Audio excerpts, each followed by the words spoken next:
اعوذ باللہ من الشیطان الرجیم بسم اللہ الرحمن الرحیم۔ صحیح بخاری کی حدیث پاک ہے، حضرت عائشہ رضی اللہ تعالیٰ عنہ فرماتی ہے کہ ہم رسول اللہ صلی اللہ علیہ وسلم کے ساتھ بعض سفر غزوہ بنی المصطلق میں تھے۔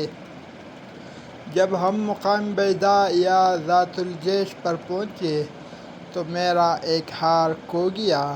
رسول اللہ صلی اللہ علیہ وآلہ وسلم اس کی تلاش میں وہیں ٹھہر گئے اور لوگ بھی آپ کے ساتھ ٹھہر گئے، لیکن وہاں پانی کہیں قریب میں نہ تھا۔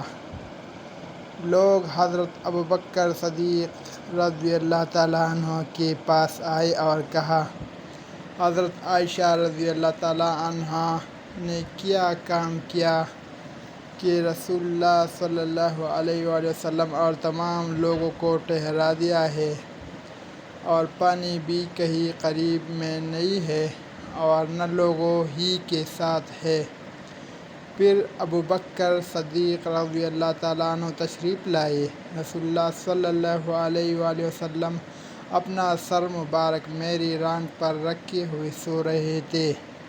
فرمانے لگے کہ تم نے رسول اللہ صلی اللہ علیہ وآلہ وسلم اور تمام لوگوں کو روک لیا، حالانکہ قریب میں کہیں پانی بھی نہیں ہے اور نہ لوگوں کے پاس ہے۔ حضرت عائشہ رضی اللہ تعالیٰ عنہا کہتی ہے کہ والد ماجد رضی اللہ تعالیٰ عنہ مجھ پر بہت خفا ہوئے اور اللہ نے جو چاہا انہوں نے مجھے کہا اور اپنے ہاتھ سے میری کوکھ میں کچوکے لگائے۔ رسول اللہ صلی اللہ علیہ وسلم کا سر مبارک میری ران پر تھا، اس وجہ سے میں حرکت بھی نہیں کر سکتی تھی۔ رسول اللہ صلی اللہ علیہ وآلہ وسلم جب صبح کے وقت اٹھے تو پانی کا پتہ تک نہ تھا۔ پس اللہ تعالیٰ نے تیمم کی آیات اتاری اور لوگوں نے تیمم کیا۔ اس پر اسید بن حضیر رضی اللہ تعالیٰ عنہ نے کہا، اے آل ابی بکر، یہ تمہاری کوئی پہلی برکت نہیں ہے۔ عائشہ رضی اللہ تعالیٰ عنہا نے فرمایا، پھر ہم نے اس اونٹ کو ہٹایا جس پر میں سوار تھی تو ہار اس کے نیچے مل گیا۔